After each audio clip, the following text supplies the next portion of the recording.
Guys finally কিন্তু Garena official ভাবে জানিয়ে দিয়েছেন যে ওল্ড পিক আসবে নাকি আসবে না। তোমরা তো সকলে জানো গেরিনাকে কিন্তু বাংলাদেশের পক্ষ থেকে একটা ফিডব্যাক দেওয়া হয়েছিল। তারপর কিন্তু বাংলাদেশের মডারেটর যে আছে সে কিন্তু আমাদেরকে একটা ভয়েস দিয়েছিল।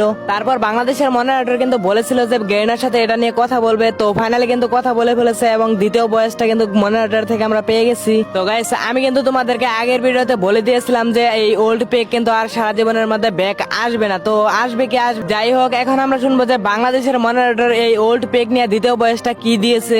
আমি কিন্তু এটা সরাসরি মডারেটরের কাছ থেকে নেই নাই, আমি কিন্তু এটা নিয়েছি আরেকজনের ইউটিউবারের কাছ থেকে। আজ বাংলাদেশের মডারেটর কি বলেছে এই ওল্ড পেক নিয়ে। এখন বলছিলাম যে 90% ওর পিকটা ব্যাক আসার সম্ভাবনা আছে, কিন্তু এখন বলা লাগতেছে যে 90% ব্যাক আসার সম্ভাবনা নাই। আর আমাদের যতটা ফিডব্যাক দেওয়ার আমরা কিন্তু সম্পূর্ণটাই নিছি। আর আমি বলছিলাম কিন্তু বাংলাদেশ সার্ভারে ওর পিকটা ব্যাক দেওয়ার জন্য। এখন তারা বলতেছে যে সব সার্ভার থেকে নাকি চাইতেছে, আর সব সার্ভার তো দেওয়া সম্ভব না, তাই না?